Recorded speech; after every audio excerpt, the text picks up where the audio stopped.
My name is Skylar Edwards. I'm 33 years old, and until recently, I believed family came first, always, no matter what. I spent my entire life working harder than anyone I knew, marketing manager by day, running my small craft business by night. I never complained, never asked for special treatment, just kept my head down and pushed forward, one exhausting day after another. Standing in the pouring rain outside the Grandview Hotel in Denver, I stared at the letter in my hand. The ink was starting to bleed, but the words were already burned into my memory. Don't worry, Jason. We'll make sure your sister pays for everything. What my parents didn't expect was how I'd respond to their betrayal. What I did next turned their world upside down, and I took every penny they thought I'd never see. Looking back, the signs were always there. I just refused to see them. Growing up in our modest suburban home, my brother Jason was always the golden child. 4 years younger than me, he somehow managed to eclipse everything I accomplished. When I graduated with honors, my parents nodded politely before asking Jason about his baseball game. When I landed my first marketing job after college, they spent dinner discussing Jason's internship opportunities. "He's going places," my dad, Robert, would say, his chest puffing with pride. "Finance is where the real money is. Marketing is, well, it's nice that you enjoy it, sweetie." My mother, Linda, was more subtle but equally dismissive. "Skylar, honey, maybe you should consider something more stable. Jason's already been approached by 3 investment firms, and he's still in college." I made excuses for them. Parents worry. They want security for their children. They don't mean to compare. But the pattern continued into adulthood. Jason breezed through college, landed a high-profile position at a prestigious financial firm, and met Karen, a sharp-tongued attorney whose family connections rivaled her ambition. They were the perfect power couple, and my parents couldn't have been more thrilled. Meanwhile, I was working 60-hour weeks between my marketing job and my small craft business. Cozy Crafts, which I'd started in my tiny apartment kitchen. I made handcrafted home goods, nothing that would impress my family, but it made me happy and brought in some extra income. The first major red flag came when Jason and Karen got engaged. They wanted a destination wedding in Aspen, nothing but the best for the golden couple. "Skylar," my mother called one evening, "we need to discuss the wedding." I assumed she wanted my input on decorations, or maybe help coordinating vendors. After all, I'd been planning events for my marketing clients for years. "Jason and Karen are looking at venues, and the deposit is due next week," she continued. "We need you to help with the costs." "Help?" I asked, confused. "Like chip in for the flowers or something?" My mother's laugh was brittle. "No, dear. The venue requires a $15,000 deposit. Your father and I are covering most of the wedding, but we thought you could handle this part." I nearly choked. $15,000? Mom, I don't have that kind of money just sitting around. "Oh, don't be dramatic. You've been working for years. Surely you've saved something. Besides, it's for your brother's special day." The guilt trip worked. I emptied my emergency fund and took out a small loan to cover the rest. When I handed Jason the check, he barely looked up from his phone. "Cool, thanks," he said, as if I'd just passed him the salt at dinner. No repayment plan was discussed, no acknowledgement of the sacrifice. It was expected. 3 months later, at a family dinner celebrating my dad's birthday, I mentioned I was considering expanding my craft business. "I've been getting more orders than I can handle from my apartment," I explained excitedly. "I'm thinking of leasing a small workshop space." My father set down his fork. "Is that really wise? Small businesses fail all the time. You've got a stable job. Why risk it?" "It wouldn't be a risk if she had Jason's business sense," my mother added. "Remember that stock tip he gave us last year? We made enough to renovate the kitchen." Jason smirked. "Not everyone has the financial instinct. Mom, some people are better off playing it safe with their little hobbies." Karen nodded in agreement. "Crafts are cute, Skylar, but they're hardly a sustainable business model in today's economy." I felt my face burning. It's not just a hobby. I've been profitable for the last 2 years, and my client base is growing. Well, my dad said, reaching for his wine glass, you'll never be as successful as Jason, so maybe stick to what you know. The table fell silent. Even Jason looked uncomfortable. Robert, my mother finally said, not an objection to his cruelty but to the bluntness of its delivery. Let's have dessert, shall we? I excused myself to the bathroom and cried silently for 5 minutes before returning with a forced smile. No one noticed my red eyes. That summer, I made the difficult decision to skip our annual family vacation to Cape Cod. I couldn't afford it after the wedding loan, and I needed to catch up on orders. My mother's text message was immediate. Stop whining. You're too sensitive. Family time is important. Jason and Karen are making time despite their busy schedules. I didn't respond. What could I say? That I was working 16-hour days to keep my business afloat? That I was still paying off the loan for Jason's wedding? That every family gathering had become an exercise in humiliation? By Christmas, I was exhausted but proud. My craft business had doubled its revenue, and I'd received a promotion at my marketing job. I arrived at my parents' house with carefully selected gifts and a glimmer of hope that maybe, just maybe, this time would be different. It wasn't. During the gift exchange, Jason and Karen presented my parents with tickets to a luxury European cruise. My carefully chosen books and handcrafted items looked pitiful in comparison. Oh, Skylar, my mother sighed, fingering the hand-knitted scarf I'd spent weeks making her. This is thoughtful, though I do have so many scarves already. Later, as we gathered around the dining table, my father raised a toast. To family, he said, lifting his glass, and to success. Jason and Karen just put a down payment on a lake house, at 30, no less. Now that's something to celebrate. I nodded and smiled, my face frozen in the expression I'd perfected over years of similar moments. After dinner, as I was helping clean up, I overheard Karen in the living room. I don't know why she even comes, she was saying in a stage whisper. She barely contributes to the conversation, let alone financially. Did you see those homemade gifts? It's almost embarrassing. My mother's response was worse. We've always worried about Skylar. No ambition, not like Jason. We had such hopes when she was younger. I quietly set down the dishes and left without saying goodbye. No one called to check if I'd gotten home safely. But the true breaking point, the moment that changed everything, came 10 months later. My grandmother, my father's mother, had passed away. She was the only family member who had ever shown genuine interest in my life and work. When I was struggling to launch Cozy Crafts, she had given me $5,000 from her savings. Don't tell your father, she'd whispered, pressing the check into my hand. He wouldn't understand, but I believe in you. Skylar. The family gathered at the Rosewood Country Club in Connecticut for the reading of her will. I sat quietly in the back, still raw with grief. My grandmother had been my ally, my one true supporter. Mr.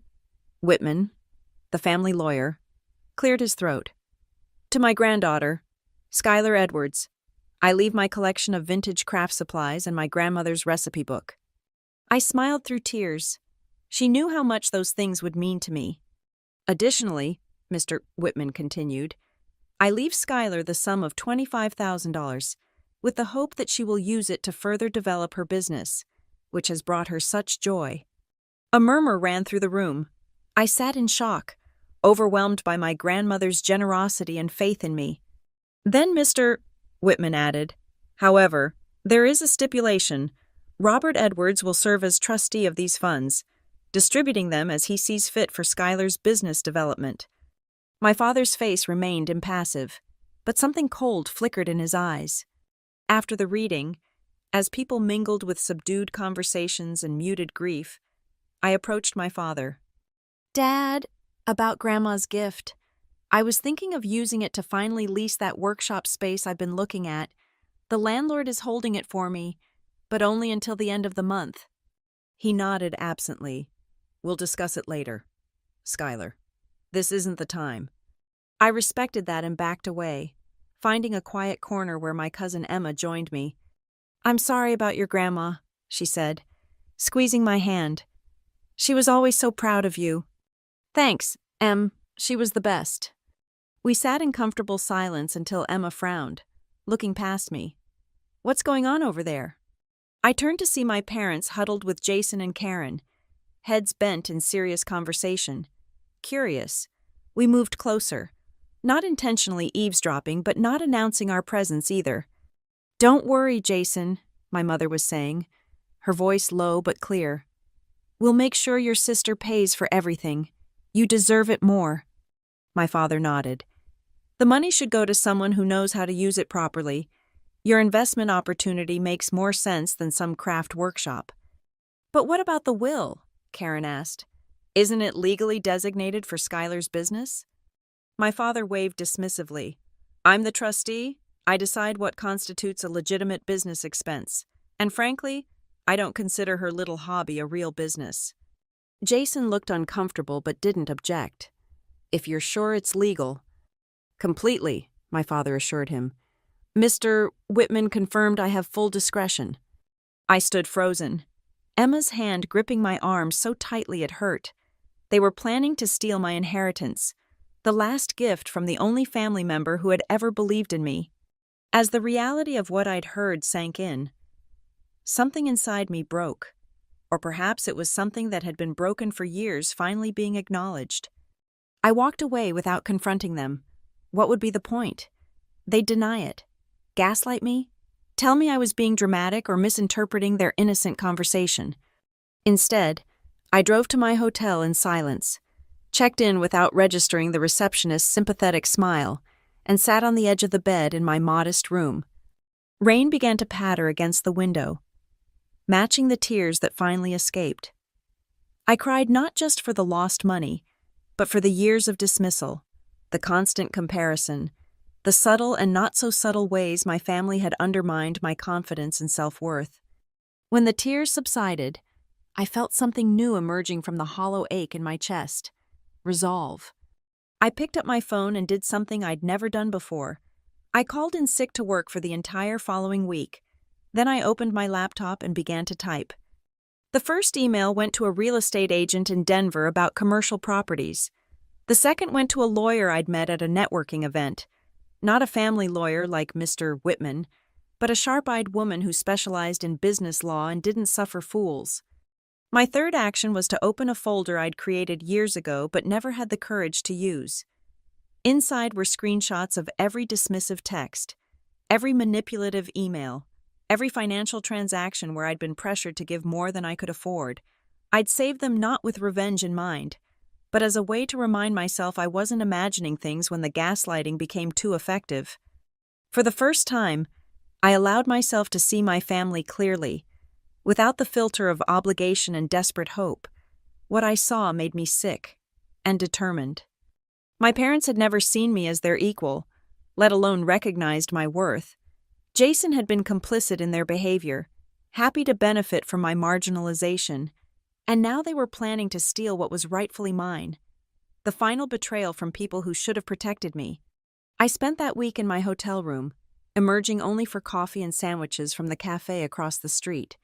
I made calls, sent emails, consulted with financial advisors and lawyers. I slept little and cried less. By the time I checked out, I had a plan. What my family didn't know, what I had kept carefully hidden for years, was that Cozy Crafts wasn't just a little hobby. While they were dismissing my handmade items as cute but worthless, I had been quietly building something substantial. 3 years earlier, I developed an eco-friendly packaging system for delicate handcrafted items. The design was innovative enough that I'd filed for a patent, scraping together the fees by working overtime at my marketing job. The patent had been granted 18 months ago, and I'd been licensing the design to other small businesses ever since. The royalties had started small but grown steadily. I hadn't told my family, partly because I knew they wouldn't be impressed, and partly because I'd learned the hard way not to give them ammunition to ask for money. What had started as a simple packaging solution had evolved into a comprehensive system for eco-conscious product shipping that was now being courted by major retailers. The latest licensing offer had come in at $850,000 annually, with a 5-year guarantee. Beyond that, I'd invested every spare penny of my earnings, building a diverse portfolio that had performed remarkably well. I lived frugally in my small apartment, drove a modest car, and rarely bought new clothes, not because I couldn't afford better, but because every luxury foregone was an investment in my freedom. I had also quietly become a silent partner in 2 Denver restaurants, the Blue Oak Bistro and Tuscany Gardens, after helping their owners with marketing strategies that quadrupled their business. My initial investments had tripled in value over the past 2 years. In total, my net worth now exceeded $1.2 million, a fact that would have shocked my family, who still treated me like a struggling college graduate living paycheck to paycheck. Now, I needed to decide what to do with this information. Part of me wanted to simply walk away, cut all ties with my toxic family and build a new life elsewhere. But the wounded part of me, the part that had endured years of belittlement and manipulation, wanted justice. The fact that they were planning to steal my grandmother's final gift tipped the scale. This wasn't just about me anymore. It was about honoring her memory and her wishes. 2 days after returning to Denver, I received a text from my father. "Need to discuss grandmother's bequest. Family dinner Sunday?" I replied with a simple yes, nothing more. Sunday dinner at my parents' house had always been an exercise in forced normalcy. My mother would cook an elaborate meal.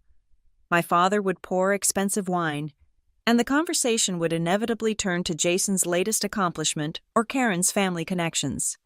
This Sunday was no different, on the surface. "Skylar, you look tired," my mother observed as I hung my coat in the foyer. "Are you sleeping enough?" Before I could answer, she continued, "Jason's been working 16-hour days on this new merger, but you'd never know it to look at him. Karen makes sure he takes his vitamins." I smiled tightly. "I've been busy."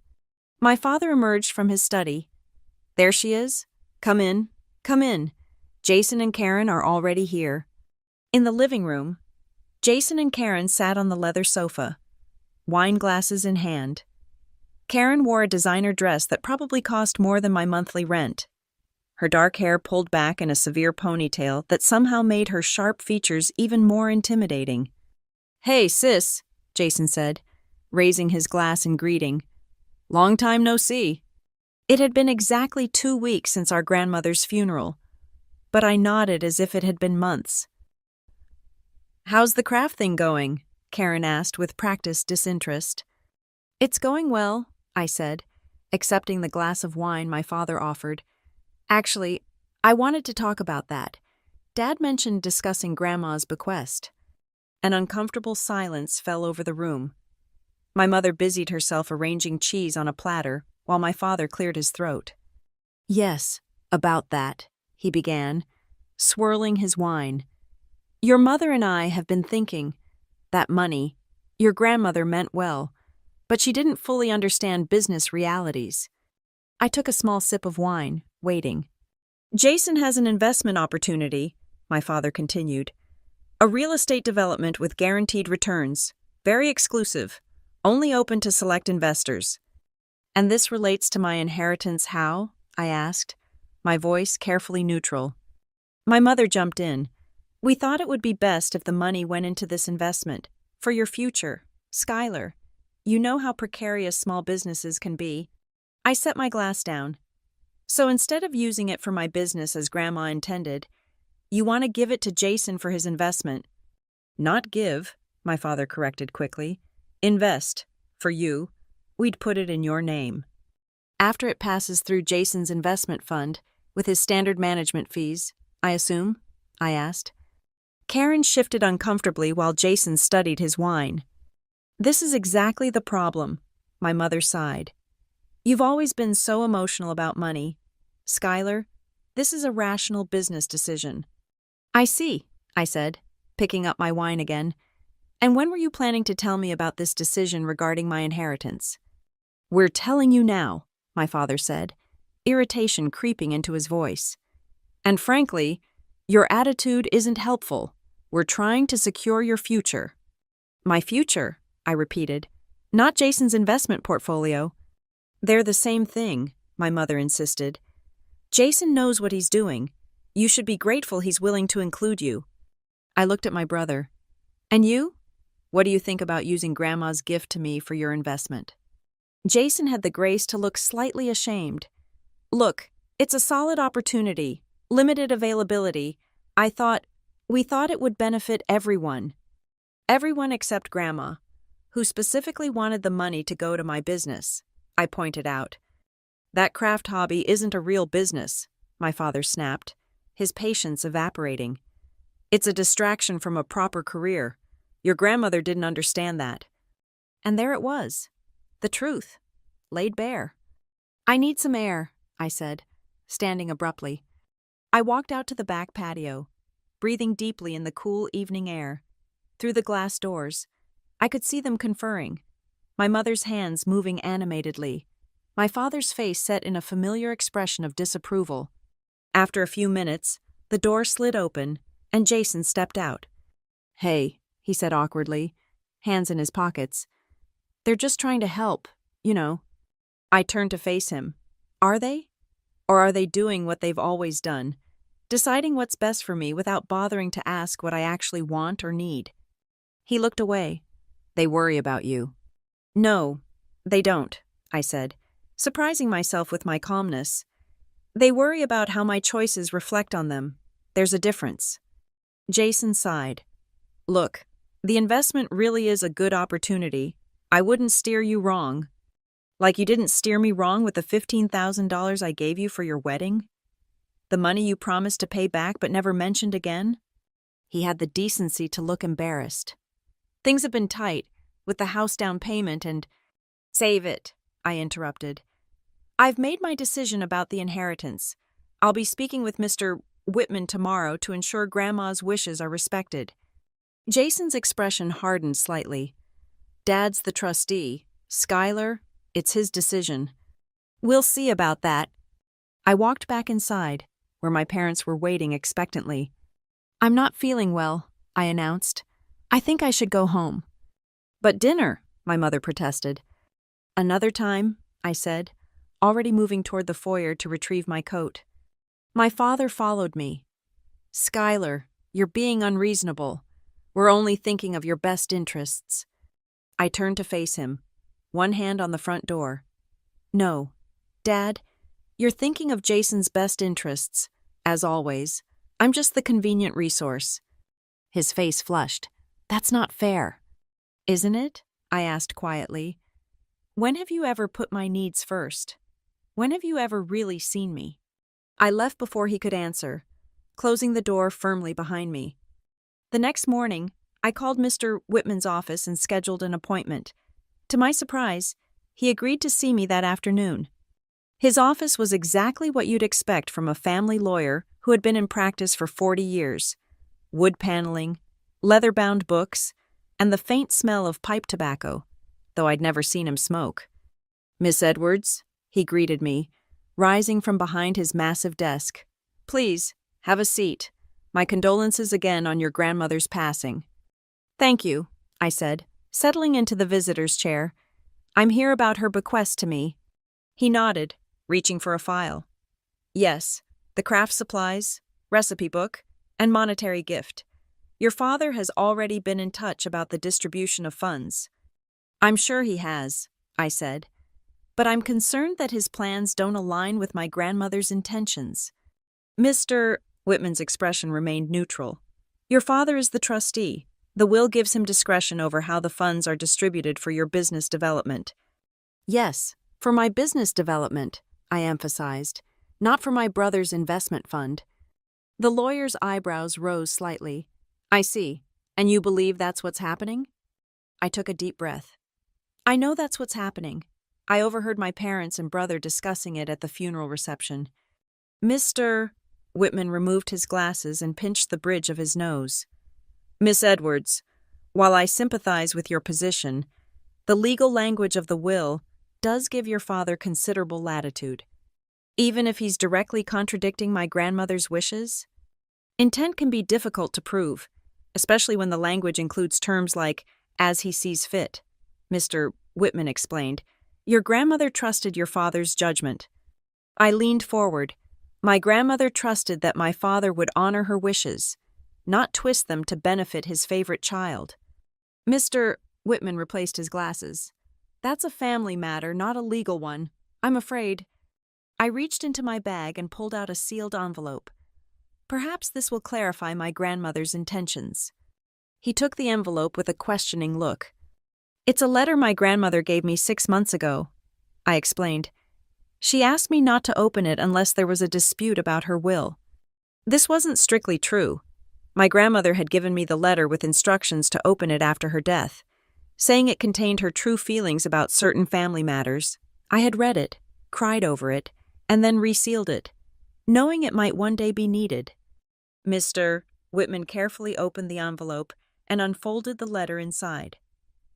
As he read, his expression shifted from professional detachment to something like concern. The letter detailed my grandmother's observations about how I had been treated by my family over the years. It explicitly stated that the money was intended for my craft business, which she believed had true potential, and not to be redirected to Robert's son, regardless of whatever investment schemes might be proposed. She had known my father well. When Mr. Whitman finished reading, he removed his glasses again and sighed. This does clarify her intentions. Will it be enough to prevent my father from misusing the funds? I asked. He considered for a moment. It strengthens your position considerably. I'll need to speak with your father about this. Thank you, I said, rising to leave. Please let me know what he says. Mr. Whitman nodded, but as I reached the door, he called after me. Miss Edwards, your grandmother was quite proud of you. She spoke of your determination often. I smiled, my throat tight. Thank you for telling me that. 3 days later, I received a curt text from my father. Need to meet, coffee tomorrow at Grandview Hotel, 10 a.m. I replied with a simple, I'll be there, and spent the evening preparing. I knew this meeting would be pivotal, and I needed to be ready. The Grandview Hotel was one of Denver's oldest landmarks, a place where important business was conducted over expensive coffee and hushed voices. My father had chosen it deliberately, neutral territory, but with the kind of old money atmosphere that always made him feel in control. I arrived 15 minutes early, dressed not in my usual casual clothes, but in a tailored pantsuit I'd purchased for client meetings. I wanted my appearance to telegraph competence and confidence, not the family doormat they were accustomed to seeing. My father arrived precisely at 10, looking irritated to find me already seated at a corner table with coffee ordered. Power moves were his specialty, not mine, and being outmaneuvered, even in something as trivial as seating arrangements, clearly annoyed him. Schuyler, he said curtly, sitting down across from me, you've caused quite a stir. Have I? I asked, taking a sip of my coffee. This letter you gave Whitman. Your grandmother never mentioned any such thing to me. She wouldn't have, I agreed. She knew you wouldn't approve. He frowned. She didn't understand business matters. The investment opportunity Jason found is irrelevant, I interrupted. The money was left to me for my business, not for Jason's investment fund. Your business, he scoffed. Making pillows and pot holders in your apartment is hardly... Dad, I cut him off again. Do you actually know what my business does? He blinked, momentarily thrown off script. Crafts, home decor items. That's what it started as, I acknowledged. But do you know what it's become? Do you know about the packaging patent, the licensing deals, the partnerships? His confusion was evident. What are you talking about? I pulled a folder from my bag and slid it across the table. Inside were the patent documentation, licensing agreements, and financial statements for Cozy Crafts, LLC. My little hobby generated $850,000 in licensing revenue last year, I said as he flipped through the pages with increasing disbelief. The packaging system I designed is being used by over 200 small businesses nationwide, and I've just signed a deal with a major retail chain to implement it in their shipping department. My father looked up from the documents, his expression a mix of shock and something else. Calculation. I could almost see the gears turning as he reassessed my value in the family hierarchy. "Why didn't you tell us?" he asked finally. "Would you have believed me? Or would you have told me it was beginner's luck, or that I should sell the patent to a real company because I couldn't possibly know how to manage such success?" He had no answer to that, because we both knew it was true. "And that's not all," I continued, pulling another folder from my bag. "I'm also a silent partner in 2 restaurants here in Denver, the Blue Oak Bistro and Tuscany Gardens. They've both tripled their initial valuations in the past 2 years. My father's eyes widened as he looked at the partnership agreements and profit statements. "So you see," I concluded, "I don't need Jason's investment opportunity. What I needed was for my family to believe in me, to support me the way they've always supported him. But since that's never going to happen, I'll settle for being treated with basic respect and having my grandmother's wishes honored." My father closed the folders and pushed them back across the table, his expression now carefully controlled. "I'm impressed, Skylar, truly, but this doesn't change the fact that as trustee, I interrupted, "you have a fiduciary duty to act in accordance with the grantor's intentions, which have now been clearly established by Grandma's letter. Mr. Whitman was quite clear about that." "Whitman works for me," my father said dismissively. "Actually, he worked for Grandma, and now he works for her estate," I corrected. "And he's well aware that I'm prepared to contest the trustee arrangement if necessary." My father's eyes narrowed. "You'd sue your own family?"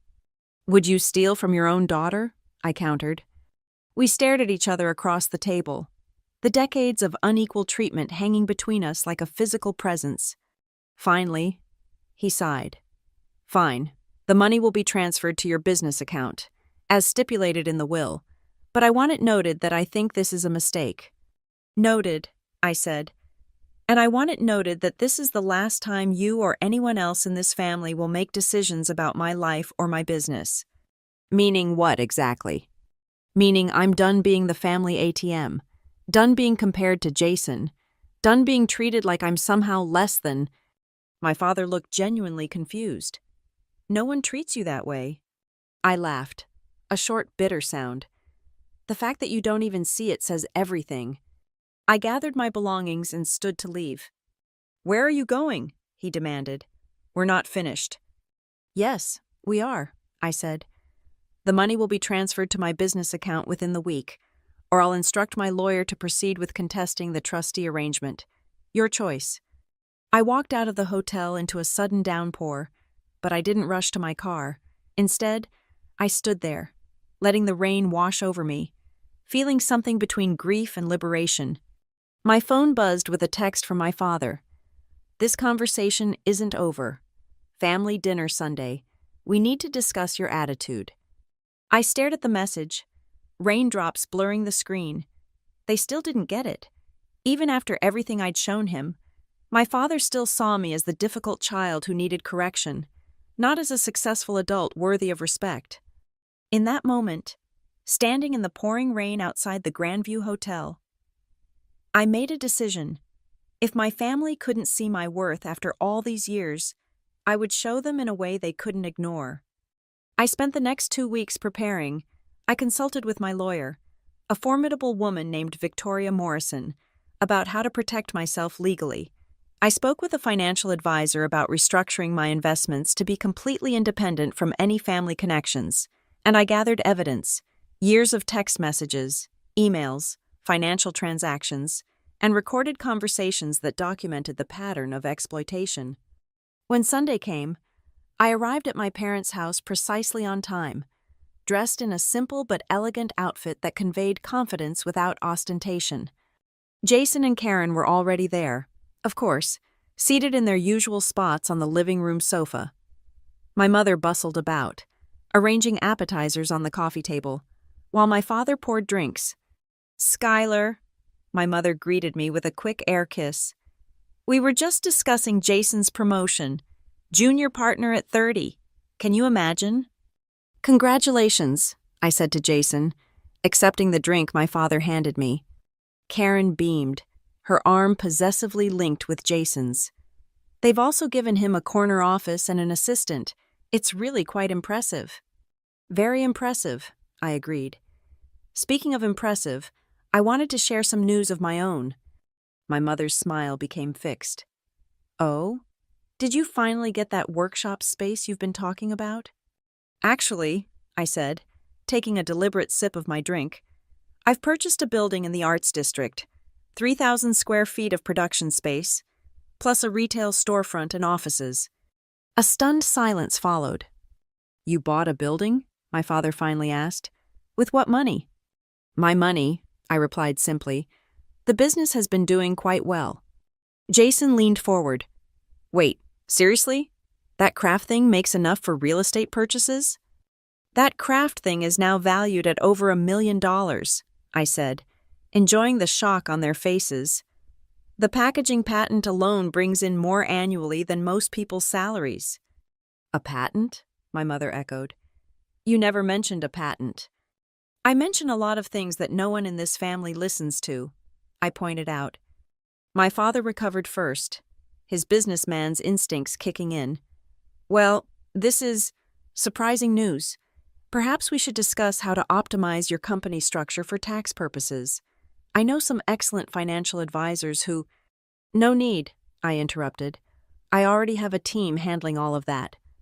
But surely Jason could— my mother began. Mom, I cut her off. Jason has his career, and I have mine. They don't intersect. Karen's eyes had narrowed calculatingly. $1 million valuation? Who did the assessment? That seems quite high for a craft business.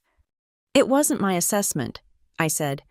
It was the valuation determined during acquisition talks with Heartland Home Goods last month. Another shocked silence. You're selling the business? My father asked. I considered it, I admitted.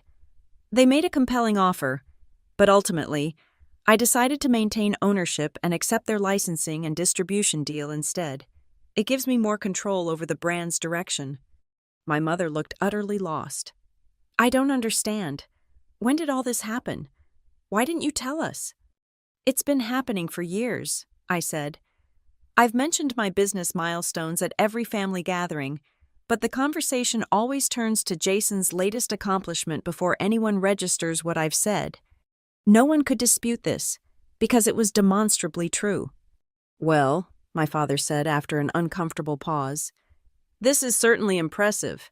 Skylar, we had no idea you were so entrepreneurial. The backhanded compliment hung in the air. There's a lot you don't know about me, I agreed. For instance, did you know I'm a silent partner in 2 successful Denver restaurants? Or that I've been investing in the stock market since I was 25 and have outperformed most hedge funds in the process? Jason choked on his drink. You're joking. I'm not, I said. And while we're sharing surprises, there's something else you should know. I set my drink down and looked each of them in the eye, one by one. I've decided to step back from this family dynamic. I won't be attending Sunday dinners anymore. I won't be contributing to family gifts or expenses, and I won't be available for financial help when it's convenient for you. My mother gasped. Skylar, what a terrible thing to say. Is it? I asked. More terrible than telling Jason. Don't worry. We'll make sure your sister pays for everything. The color drained from my mother's face. I never— You did, I said firmly. At Grandma's funeral reception, Cousin Emma and I both heard you. My father's expression hardened. You're taking things out of context. Am I? I pulled out my phone and played a recording. Emma had captured the conversation on her phone, not intentionally to use against them, but because she'd been recording the entire reception to share with family members who couldn't attend. Their voices were clear. Don't worry. Jason, we'll make sure your sister pays for everything. You deserve it more. I stopped the recording and looked at their stunned faces. That's just one example, I said. I have years of texts, emails, and recordings documenting how this family has treated me versus Jason, the constant comparisons, the financial exploitation, the dismissal of my accomplishments. Why would you keep such things? My mother asked, genuinely bewildered. That's so calculated. Self-preservation isn't calculation. Mom, It's what people do when they're being gaslit by the people who are supposed to love them unconditionally. My father stood abruptly. This is ridiculous. We've always supported both our children equally. I laughed, a genuine laugh of disbelief. Dad, you've never supported me equally, not once in my entire life. That's not true. Isn't it? When I graduated college with honors, you gave me a $100 gift card. When Jason graduated, you bought him a car. That was different. He needed... When I got my first promotion, you said, "That's nice, dear." When Jason got his, you threw a party and invited 50 people. His promotion was more significant, my mother protested. Was it? Or did you just value it more because it was Jason's? No one had an answer. Karen, ever the attorney, tried a different approach. What exactly do you want? Skylar? Money? Recognition? What's the point of all this drama? I turned to her. The point, Karen, is that I'm done. Done being the family scapegoat. Done watching my accomplishments be dismissed while Jason's are celebrated. Done being treated like I'm somehow less valuable, less successful, less worthy of respect. So you're what, disowning us? Jason asked, looking genuinely hurt for the first time. No, I said. I'm setting boundaries. I'm reclaiming my self-worth, and I'm letting you all know that the dynamics of this family need to change if you want me to remain part of it. My father scoffed. This is emotional blackmail. No, Dad, this is self-respect, something I should have developed years ago. I stood to leave, but my mother grabbed my arm. You can't just walk away from family, Skylar. We're all you have. I gently removed her hand. That's where you're wrong.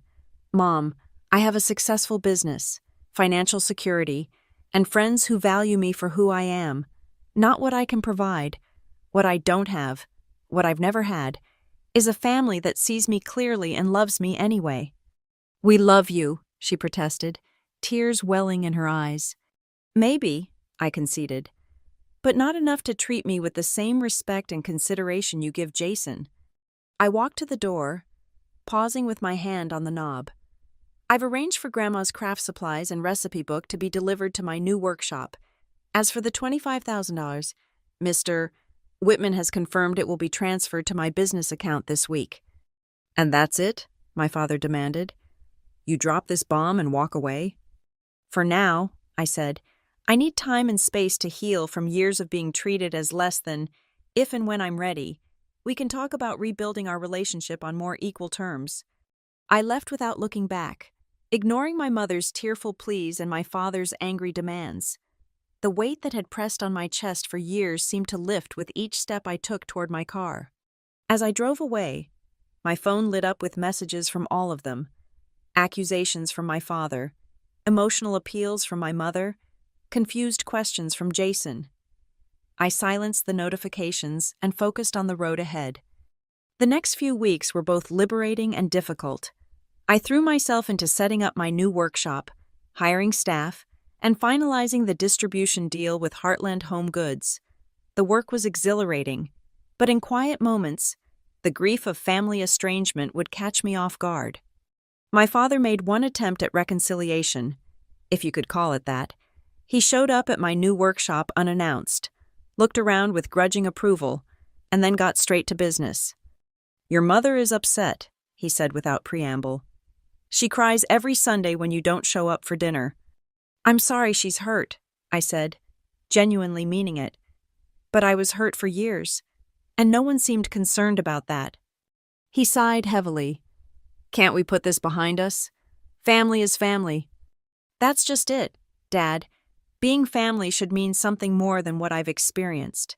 It should mean support, respect, celebration of success, all the things you've given Jason but withheld from me. We didn't withhold anything, he insisted. You're being dramatic. And there it was, the dismissal, the refusal to acknowledge my experience, the gaslighting that had been a constant throughout my life. This conversation is exactly why I needed space, I said. You're still not listening. He left shortly after, frustrated and confused, unable to understand what he'd done wrong. Jason reached out next, asking to meet for coffee. Against my better judgment, I agreed. We met at a neutral location, a coffee shop equidistant from his office and my workshop. He looked different somehow, less confident than I was used to seeing him. "So," he began awkwardly after we'd ordered, "you're really doing well, huh?" "I am," I confirmed. "The business is thriving, and the new space is perfect for our production needs." He nodded, fidgeting with his coffee cup. "Look, I know things have been uneven between us over the years." I waited, curious to see if he could acknowledge the extent of the imbalance. "I guess I never realized how much it affected you." He continued, "Being compared, and the money stuff." "It wasn't just the comparisons or the money," I said. "It was the fundamental lack of respect for me as a person, for my choices and accomplishments." He looked genuinely confused. "But no one ever said they didn't respect you." "They didn't have to say it, Jason. It was in every dismissive comment about my little hobby, every time they talked over me to ask about your life, every time they celebrated your achievements and ignored mine." He was quiet for a moment, processing. "I never asked them to treat me differently." "I know," I acknowledged. "This isn't about blaming you for how they treated you. It's about recognizing how they treated me, and how you benefited from that dynamic without ever questioning it." "Like the wedding money," he said quietly. "Like the wedding money," I agreed, "and countless other instances where it was assumed I would give time, money, emotional labor, without receiving anything in return." Jason looked genuinely troubled. "I didn't see it. I really didn't." "I believe you," I said. "But now that you do see it, what are you going to do about it?" He had no immediate answer, which was telling in itself. After a long pause, he asked, "What do you want from me, Skylar?" It was a fair question, one I'd been asking myself since our confrontation. "I want acknowledgement," I said finally. "Recognition that the way our family dynamic has played out has been harmful to me, and I want you to stop participating in it, to call it out when you see it happening, rather than silently benefiting from it." "And if I do that, you'll come back to Sunday dinners?" he asked hopefully. I shook my head. "It's not a transaction. Jason, I need time and space to heal, and I need to see genuine change, not just words." We parted with an awkward hug and a promise to talk again soon, a promise I wasn't sure either of us would keep. The real surprise came 3 weeks later when Karen showed up at my workshop. Of all the family members, she was the last one I expected to reach out. "This is impressive," she admitted, looking around at the bustling production floor where my employees were crafting and packaging orders. "I had no idea it was so professional." "Most people don't," I said, leading her to my office. "Coffee?" She declined with a shake of her head. "I'll be direct. Skylar, your absence is causing problems." "For whom?" "For everyone," she said. "Your mother is distraught, your father is angry, Jason is caught in the middle, and family events are awkward with the elephant in the room." "I'm sorry to hear that," I said, not unkindly. "But their discomfort doesn't outweigh my need for healthy boundaries." Karen leaned forward, all business. What would it take to resolve this situation? It was such a lawyer question that I almost laughed. "This isn't a negotiation. Karen, it's a fundamental shift in how I allow myself to be treated." She frowned. "Everyone has family issues. Skylar, most people don't blow up their entire family over them." "Most people don't experience decades of being treated as less than," I countered. "And I haven't blown up my family. I've simply removed myself from a toxic dynamic." Karen studied me for a long moment. "You've changed." "I've finally recognized my own worth," I corrected. "There's a difference." She stood to leave, smoothing her impeccable suit. "Well, I tried. Jason will be disappointed." "That's his right," I said, "just as it's my right to prioritize my well-being over everyone else's comfort for once." After she left, I sat in my office, looking out at the workshop floor where my employees were busy fulfilling orders. The business was thriving, expanding into new markets and product lines. I had recently hired a marketing team and was in talks with another restaurant about becoming a silent partner. My life was good. better than good. I was successful by any measure, respected in my industry, and financially secure. The only thing missing was family, but even that absence was less painful than the constant diminishment I'd experienced in their presence. 2 months after our confrontation, I received an invitation to a charity gala, the kind of event my parents attended regularly to maintain their social standing. I nearly declined automatically, but something made me reconsider. It would be a public setting, neutral ground, and perhaps after 2 months of silence, we could interact with more perspective. I decided to attend, not with reconciliation as my goal, but with curiosity about how I would feel seeing them again. The gala was held at the Fairmont Hotel, a venue known for its opulent crystal ballroom and exclusive guest list.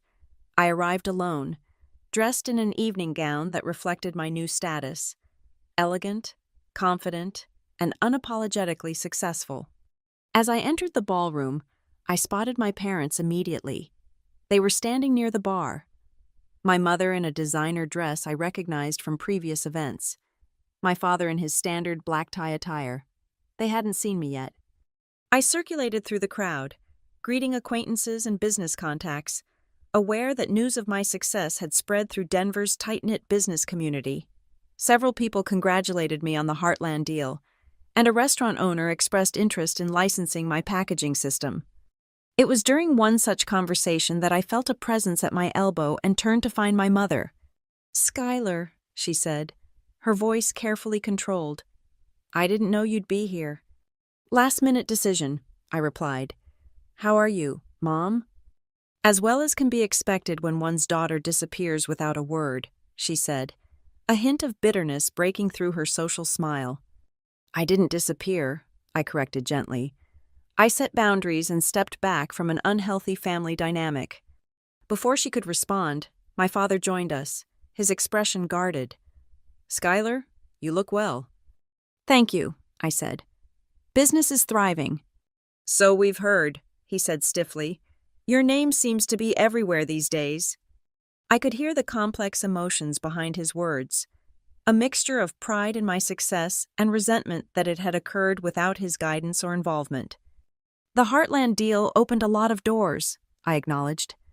An uncomfortable silence fell between us, broken only when Jason and Karen approached, clearly surprised to see me. "Skylar," Jason said, genuinely pleased. "I didn't know you'd be here." "Just supporting a good cause," I said with a small smile. Karen nodded coolly.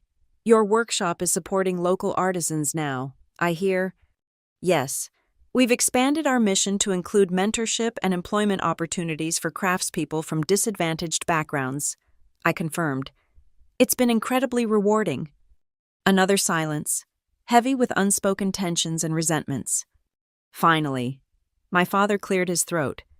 "Perhaps we could speak privately. Skylar, there's a quiet corner over there." I considered declining but decided it might be worth hearing what he had to say. "All right." We moved to a less crowded area of the ballroom, my mother, Jason, and Karen trailing behind like a reluctant entourage. "This has gone on long enough," my father said once we were relatively isolated. "Your mother is miserable. Family events are strained. Even your grandmother's birthday memorial was awkward with your absence." I raised an eyebrow. "So this is about everyone else's comfort, not about addressing the underlying issues?" "The underlying issues are that you've decided to hold a grudge over perceived slights," he said dismissively. "Family isn't perfect, Skylar. We all make mistakes." "Decades of consistent behavior isn't a mistake," I pointed out. "It's a pattern, and it's not a grudge to refuse to subject myself to more of the same treatment." My mother dabbed at her eyes with a cocktail napkin. "We've always loved you, Skylar, always wanted the best for you." "I believe you think that's true," I said gently. "But love without respect isn't enough." Jason shifted uncomfortably. "Look, can't we just, I don't know, start over? Wipe the slate clean?" "That's not how healing works," I said. "There needs to be acknowledgement of the harm, genuine remorse, and commitment to change before reconciliation is possible." "So you want us to grovel?" Karen said flatly. "No. I want you to understand," I corrected. to really see the dynamic that's been at play all these years and recognize how it affected me. My father's patience visibly frayed. "This is ridiculous. We're standing in the middle of a charity gala having a family therapy session because you can't let go of childhood jealousies." And there it was again. The dismissal, the diminishment, the refusal to see me clearly. "This is exactly why I stepped back," I said, my voice calm despite the hurt his words caused. "You still can't hear me." "What do you want from us?" my mother asked, genuine confusion in her voice. It was the same question Jason had asked weeks earlier, and I still didn't have a simple answer. "I want you to see me," I said finally. "Not as Jason's less successful sister, not as the family member you can rely on for financial support without reciprocation, not as the child whose accomplishments don't merit celebration, just me, as I am, with all that I've achieved and become." My father looked genuinely bewildered. "We do see you." "No," I said sadly. "You really don't." I turned to leave, but Jason caught my arm. "Skylar, wait, please." I paused, looking at my brother, really looking at him, perhaps for the first time. Behind the golden child facade, I could see uncertainty, perhaps even a hint of envy for the freedom I'd claimed. "I'm sorry," he said simply. "I didn't see it either, but I'm trying to now." It was the first genuine acknowledgement I'd received from any of them, and it caught me off guard. "Thank you," I said, meaning it. "That means a lot." "Will you at least consider coming to Sunday dinner?" he asked. "Just once? I promise to run interference if things get uncomfortable." I considered his request. "Not yet. I need more time. But maybe we could meet for coffee again. Just the two of us." He nodded eagerly. "Anytime. You name it." As I left the gala, I felt lighter somehow, not because everything was resolved, far from it, but because I had faced my family on my own terms, as an equal rather than a supplicant. The journey toward healing had begun, but it would be long and nonlinear. There would be steps forward and back, moments of connection and painful setbacks. Some relationships might be salvageable with time and effort. Others might need to remain distant for my well-being. What mattered was that I had found my voice and my worth. I had stopped allowing others to define my value. I had taken back every penny of self-respect that had been stolen from me over the years. And that, more than any business success or financial security, was the true victory. I am Skylar Edwards.